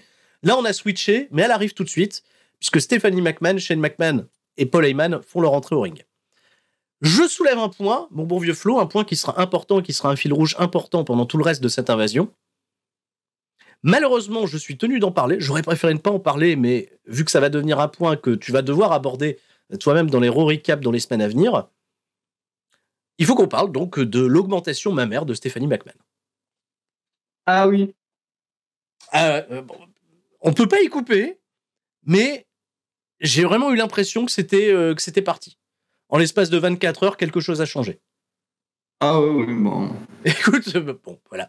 On saluera le chirurgien, très bon. On salue le chirurgien pour le travail, pour le coup, mais j'en parle parce que elle a donné des interviews par rapport à ça, et comme ça va être un élément qui va être repris dans les promos de The Rock et de Chris Jericho, donc malheureusement on n'y coupera pas, Stéphanie, elle avait expliqué qu'elle avait eu son opération chirurgicale, sa pose d'implant mammaire, avant le début de l'invasion.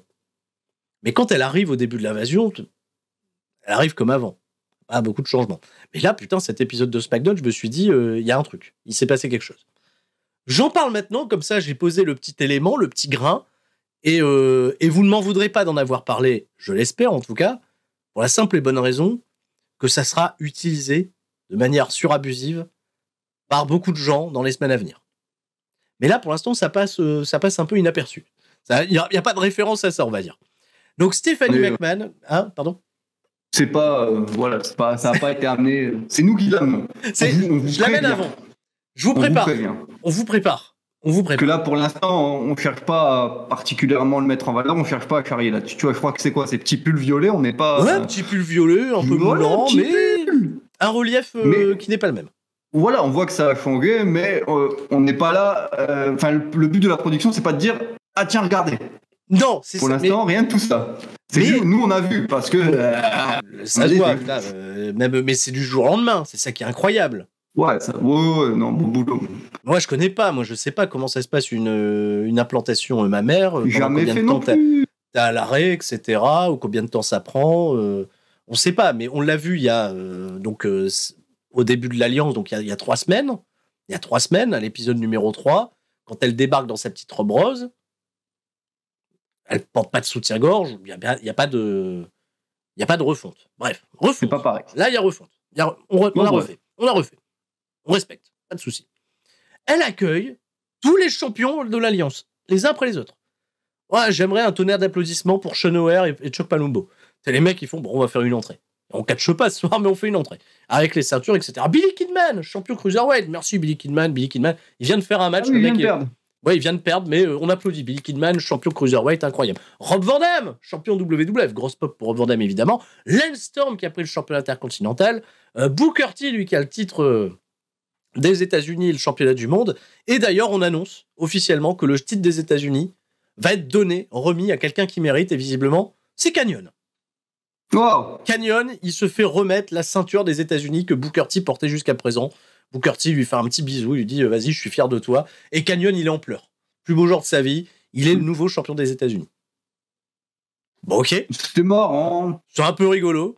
Et maintenant, on accueille bien entendu la perle. Hein, il l'appelle le Crown Jewel, là, le joyau de la couronne. Stone Cold Steve Austin, le champion WWF. Et là, donc, on a un ring rempli de champions, avec que des champions. Bon, c'est un peu anecdotique parce que les autres champions, on s'en fout, ils sont plus là pour applaudir Austin, hein, pour montrer de l'approbation envers Austin. Et Kurt Angle, immédiatement, il se pointe. Et Kurt Angle, héros olympique, évidemment, il est chez lui à Pittsburgh, la pop est gigantesque.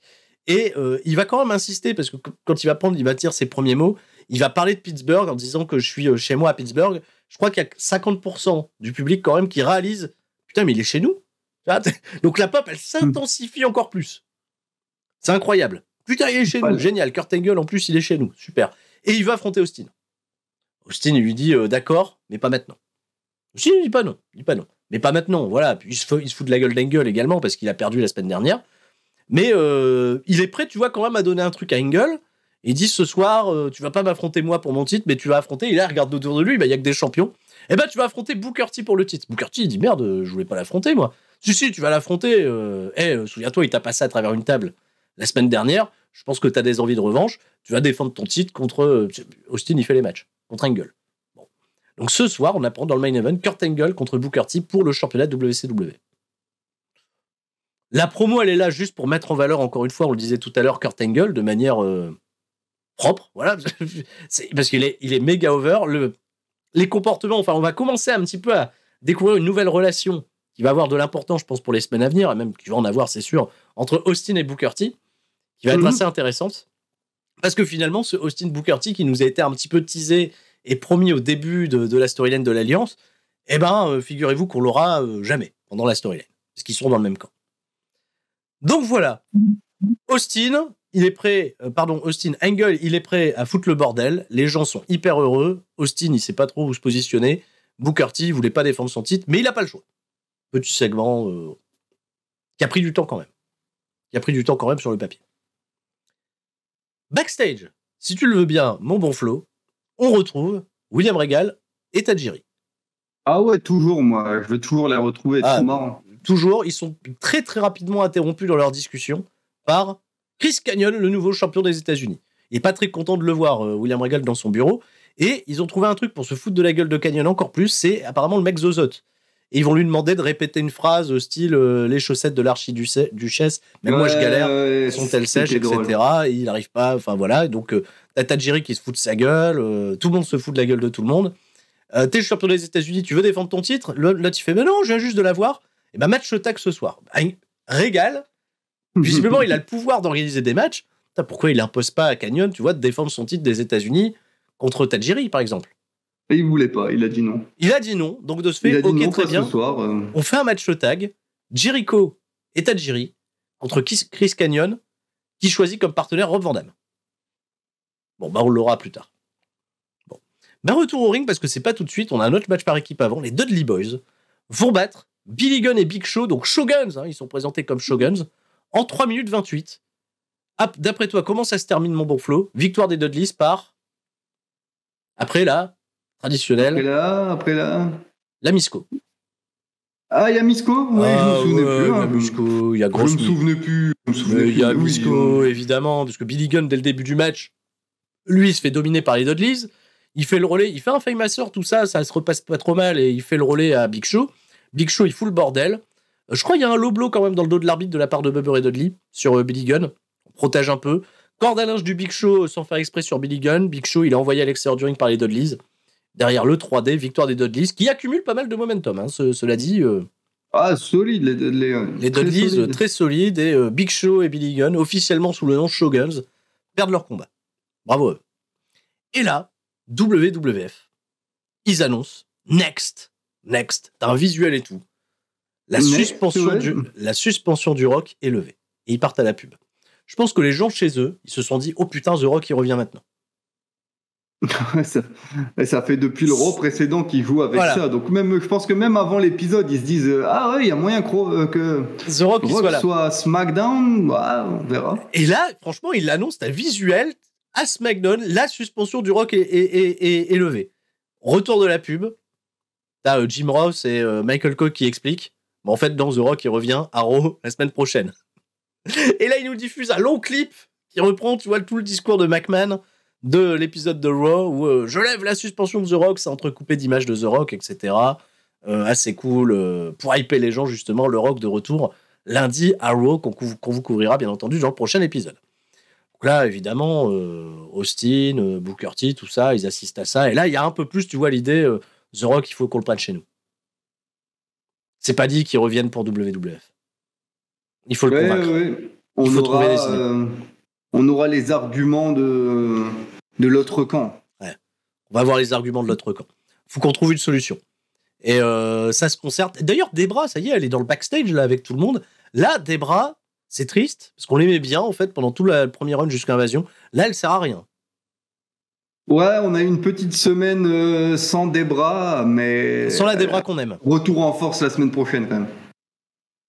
On a hâte. On dit pas trop. On dit pas trop. Bon, on est parti pour le match qui n'est plus le main event, DDP contre Kane. Un match dans lequel il se passe rien. On n'a rien eu. On a Kane qui déboîte DDP. Je m'en souviens même plus. On a Kane qui déboîte DDP pendant 4 minutes. Voilà. DDP, à un moment, il arrive un peu à revenir. Timidement. Parce que l'arbitre, c'est Nick Patrick. Il arrive à pousser Kane dans les escaliers d'acier. Qu'est-ce qu'il fait derrière? Il va chercher une chaise. Kane, il récupère la chaise. Il tape DDP avec. Nick Patrick, il disqualifie. Donc, qu'est-ce qu'il fait Kane dans ce cas? Il met un chokeslam à Nick Patrick. Voilà. R. Pas d'Undertaker. À l'hosto, avec, on sait pas de nouvelles. Il y avait rien. Match très décevant. RAS, que dalle. On part dans les coulisses et on voit ton meilleur ami, Flo, ton copain, Perry Saturn. C'est ton pote. Ah. Super pote. Ouais, allez. Franchement, si tu fais un futsal, il manque une personne, t'appelles Perry Saturn. Il dépanne. Ouais, pour nettoyer avec la mop. Pour nettoyer le terrain. Il est là avec sa mop, le con, là, voilà, il est là. Et il y a Lance Storm qui se pointe dans le vestiaire et qui dit à Saturn que ce soir, ils vont s'affronter pour le titre intercontinental, mais que le titre intercontinental, c'est sérieux, c'est sacré, et il faut pas faire le con. Faut pas faire de la comédie. Voilà. Et visiblement, Lance Storm, il a expliqué en shoot interview, que ce segment, WWF l'a enregistré plein de fois. Parce que Lance Storm, il fallait vraiment que sa voix ait le ton le plus robotique et le plus monotone au monde. Tu vois, il faut vraiment que Lance Storm paraisse être un robot. Je suis un robot, Lance Storm te dit, titre intercontinental, tout ça. Et Lance Storm a expliqué qu'en fait, ce court segment qui est anecdotique total, ils ont mis énormément de temps pour le tourner parce qu'ils insistaient vraiment pour que Lance Storm paraisse le moins naturel possible dans sa manière de parler, que ça soit ultra robotique. C'est trop chelou. Ouais. C'est très chelou, mais bon, on va essayer de donner de la personnalité à tout le monde. Il y a aussi un autre segment backstage qui est pas... Bon, après, oui, Perry Saturn, il dit à Lance Storm, you're welcome, RS. Il y a aussi un autre segment où Edge et Christian, ils sont backstage et ils pensent rentrer dans leur vestiaire et croiser Angle. C'est pas Angle qui croise, il croise Taz. Taz, il est là, tranquille, assis. Donc forcément, ça se parle un peu mal, mais Taz, il fait « c'est les deux comiques, là, allez-y, faites-moi rire, là, faites-moi une blague ». On se croirait avec Joyeux Corbin et Joyeux Copain, enfin bref. En parlant de pas naturel, comment il est assis dans son vestiaire, trop chelou, en plein milieu, avec une position autoritaire. Genre le mec, il les attendait, quoi. Genre, t'es tout seul chez toi, tu te mets comme ça, quoi. Et je sais pas, voilà, ça va partir sur un challenge aussi pour un match par équipe un peu plus tard. Rien de très pertinent, rien de très intéressant. On est parti pour un autre match tech qui nous a été hypé avant. C'est Jericho et Tajiri qui font face à Chris Kanyon et Rob Van Dam. On est parti pour 3 minutes 51 et encore une fois, du très très bon catch. Ah, les 4, ils sont chauds. Hein. Les 4, ils sont chauds. Là. Et figurez-vous qu'on va encore une fois de protéger Rob Van Dam dans ce match qui va choper la victoire. Grosse victoire pour Rob Van Dam alors qu'il était piégé dans la tarentule de Tajiri. Kanyon met un coup de championnat des États-Unis dans la tête de Tajiri. Le 5-star Frog Splash, 1, 2, 3, victoire de Rob Van Dam sur Tajiri. Donc les champions, là, pour le coup, restent forts. Jericho, je sais plus comment il se débarrasse de lui. Ouais, il l'a envoyé dans les tables à l'extérieur du ring. Truc du genre. Et il revient à la fin, il veut rattaquer Rob Van Dam, mais les mecs s'enfuient. Beau match, belle victoire. Le petit filler qui mange pas de pain et qui était plaisant. Voilà. Avec, en plus de ça, une décision, je vais pas dire clean, parce qu'il y a le coup de ceinture, mais ça, voilà, habille un petit peu la personnalité de Chris Kanyon pour l'instant.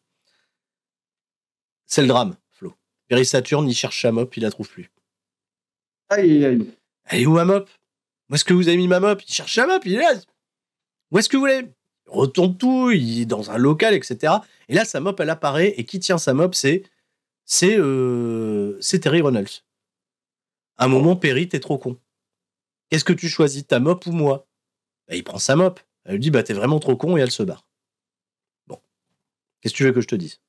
On aurait pu s'en passer. Hein. Clairement, on est d'accord. Eh ben, on va passer à ce match de championnat intercontinental, puisque Perry Saturn a une opportunité au championnat intercontinental de Landstorm. 3 minutes de match. Les mecs, pendant 3 minutes, vu que je pense, ils savent, tous les deux, que la storyline de la mop, c'est de la merde, ils vont nous livrer en 3 minutes un match, mais de chaud bouillant. Les mecs, ils sont déter, ça prend des bums, ça s'arrête jamais, ça se met des grosses cordes à linge, ça s'envoie dans les cordes, ça fait des gros flapjacks. Landstorm, il bum comme pas permis. Perry Saturn, il prend aussi des chutes totalement incroyables. Le match, il est trop cool, trop stylé, mais on nous rappelle que Perry Saturn, il doit faire le gogol. Donc, genre, le mec, il joue la gimmick Eugene, mais bien avant Eugene. Il court dans tous les sens, on sait pas ce qu'il fait, il va voir sa mop, Landstorm, il récupère la mop, il veut la confisquer, enfin bref. C'est-à-dire qu'on part d'un début de match qui est incroyablement bon en in-ring, qui est super, pour terminer avec toutes leurs conneries qu'ils adorent faire et très étranges. Bon, voilà. Ouais. Bon, en tout cas, la méthode Landstorm en début de combat, ça fait toujours plaisir. Landstorm, il est trop frais dans le ring. C'est trop plaisant. Il est bouillant, il est un peu... comme dit Rabi, il y a ce manque de personnalité. Je peux comprendre qu'on puisse s'en foutre de Landstorm. Mais qu'est-ce qu'il est bon dans le ring, quoi. Mais quelle intensité. Il a l'air douloureux, ça a l'air d'être douloureux d'être face à lui, quand même. Eh bien, si on me dit, demain, il y a... vous enlevez la gimmick de Saturn et vous faites 15 minutes Landstorm, Perry Saturn, ça doit être un putain de match, quoi. Ça doit être super. Ils ont régalé. Bon, ça se termine avec... Puis... Ouais, 3 minutes, on s'en fout. Et puis surtout que Saturn, on sait qu'il est pas important. Il porte une putain de powerbomb à Landstorm. Derrière, il veut faire un coup de la fronde sur la mop. Voilà, qui est posé dans... Landstorm, il fait un nez à nez avec la mop. Mais derrière, il se fait avoir. Il est pris dans le single leg Boston Crab. Perry Saturn, il roule, il rampe jusqu'à sa mop. Il parvient à la récupérer. Landstorm, il lui la vole. Il veut la péter. Et derrière, Saturn, il récupère la mop. Il met un coup de mop. Il se fait disqualifier. Donc voilà, gros finish de merde. Et les mecs se battent. Après le match, ils continuent de se battre. Perry Saturn, il met des grands coups de mop à Landstorm. Et ça coupe en plein milieu de la bagarre sur un plan où Shane McMahon, Stephanie et Paul Heyman, genre, ils ont prêté aucune attention à ce combat. C'est absolument pas en lien, mais le cut, il est tellement net. C'est juste Shane McMahon, il nous prévient qu'il a trouvé il a une cassette, il a un enregistrement spécial qu'il veut nous diffuser pour influencer le choix de The Rock lundi à Raw. Waouh, la riposte. La riposte. Mais par contre, la coupure entre la bagarre Perry Saturn et Landstorm à ce plan où t'as les 3 leaders de l'Alliance là qui sont en train de parler de cassettes, j'ai eu l'impression que je changeais d'émission. Que le programme, il avait changé. Champion intercontinental, pas grave. Allez. Ouais, pas grave, on s'en fout. Bon. On est parti, parce que ça, il faut qu'on le voit à la télévision. Hein. Shane McMahon, il vient au ring, il descend, il nous fait, voilà, The Rock, un message pour toi, pour ton retour lundi. N'oublie pas qui est Vince McMahon et tout ce qu'il t'a fait. Balance la cassette, envoyez le montage, et on voit en effet un petit condensé de tous les moments où Vince McMahon a baisé le Rock dans sa carrière, à WrestleMania, des coups de pied dans les parties, etc. Donc c'était la guerre, bien entendu, entre Vince et The Rock. Et donc on a condensé, et je sais pas s'ils ont trouvé assez d'images ou pas, ou s'ils ont préparé ça à l'arrache, mais les images, elles tournent en boucle. C'est toujours les mêmes images qu'on voit. Bon. Donc ils pensent que ça va être suffisant pour faire peser le truc dans la balance, et lui aussi va terminer avec une petite catchphrase qu'il a raménagée de The Rock à sa manière, où est-ce que tu vas te pointer pour casser la gueule, botter le candy ass de Vince McMahon. Et c'est tout, il est reparti. Un segment qui ne servait à rien. Le montage, vous auriez pu le balancer depuis les backstage. On s'en fout. Là, on a perdu du temps. Vraiment. Bon, bref, voilà, c'est fait. Il y a un main event qui s'en vient. Et pour hyper le main event, gros discours de motivation, Austin, il motive Booker T. Voilà. Gros discours. Il est super, Austin. L'échange entre les deux est génial. C'est hyper intense. Booker T, il est en doute, etc. Il reste accroché à sa ceinture comme si c'était son bébé, etc. Et Austin lui fait vraiment, tu vois, le discours de meneur. Et t'as vraiment un peu l'impression que une partie de la philosophie qu'on avait, enfin de l'histoire entre Angle et Austin, auprès de McMahon, elle est en train de se déplacer sur Booker T et Austin. Donc en fait, Austin, il n'a pas changé. Oui. Austin, il n'a pas changé, c'est le même. Il va être fun. Et le discours est super. Ils ont un gros échange de regards et tout. Et Booker T, c'est la gagne ce soir. Bon, pas mal. Edge et Christian, ils affrontent donc Rhino et Taz. Un gros match Osef. Les gens s'en foutent, il n'y a rien. Il se passe... Putain, c'est pas des peintres dans le ring, c'est pas... Et tout le monde s'en branle. Et ça va se terminer, j'ai juste noté la fin. Edge, il est sur le point de se prendre une spear de Rhino, pendant que Taz, il porte Christian en Taz Mission. Il a la soumission sur Christian. Esquive de Edge, de ce fait, la gore, elle abat tout le monde. Christian et Taz, ils s'écroulent. Spear de Edge sur Rhino, et l'arbitre, il voit que Christian, dans sa chute, il est tombé sur Taz, il compte 1, 2, 3. Ouais. Mais ça, entre l'angle autour du Rock et le main event attendu, c'est vrai que dur pour Edge et Christian. Le match, il a la pire place. Ouais, c'est la place qu'avait le concours de fessées à Raw. Mais c'est ça, en fait, ils sont vraiment à un mauvais spot. Puis là, les gens, ils attendent le main event. Quoi. Et voilà, regarde Rhino et Taz. On sait que nous, on aime bien parce que c'est des gars cool à voir, mais là, leur place depuis le début depuis le début de l'invasion, depuis le début de nos émissions, Rhino et Taz, c'est des putains de perdants. Hein. Ah ouais, non, c'est la grosse chose. Rhino, ils essayent de nous le faire passer, tu vois, pour un mec fort jusqu'à présent, mais là, il se prend pété sur pété. Rhino, il va falloir le reconstruire ce fort, surtout que il va avoir un gros programme, lui, pour SummerSlam. Mais bon, ils vont s'en sortir avec Rhino, vous allez voir. Ils vont s'en sortir. On en reparle dans les semaines prochaines. Mais il nous faut encore durer le plaisir. Ils nous mettent un clip sur le programme Tough Enough. Voilà, il y a eu les premières éliminations, c'est le drame. Derrière, qu'est-ce qui se passe ? On nous remonte, bien entendu, le segment d'ouverture qui nous amène à ce Booker T Kurt Angle. Et c'est parti. Match de championnat. Booker T défend contre Kurt Angle. Les gens sont à balle. Il y a une ambiance électrique qui est pas possible. Et Angle, il se fait plaisir. Hein. Il balance des German suplex. L'autre, il tombe sur la nuque. J'ai l'impression qu'il était en train de le démonter, le pauvre Booker T. Angle, il part même en moonsault, alors que le moonsault, il est infaisable. Hein. Mais il le fait quand même, il le rate, il se vote. C'est super. Booker T, quand il a son enfant, c'est plutôt bien. La hit, elle est plutôt sympa. Et puis, t'as tout le public qui chante Angle. Donc, de ce fait, il y a vraiment une putain d'énergie. C'est un match de pay-per-view, vraiment. Et WWE, il nous amène le bullshit à un moment donné. Il va y avoir, je sais même plus comment ça arrive exactement, il y a un double down. Et là, il y a plein de mecs de l'Alliance et de WWF qui arrivent aux abords du ring qui vont se battre entre eux. Voilà. L'arbitre, de ce fait, il descend.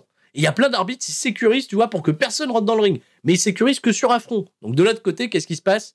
Chris Kanyon, il arrive, gros coup de chaise dans le dos de Kurt Angle. De ce fait, Booker T reprend le contrôle. 1-2, near fall, les gens sont ouf. Angle qui se dégage. Booker T reprend un peu l'avantage. Angle, il arrive quand même à riposter. Finalement, Booker T, ça se passe bien. Il se fait quand même bousculer l'arbitre F-bump. Bon. Scissor kick.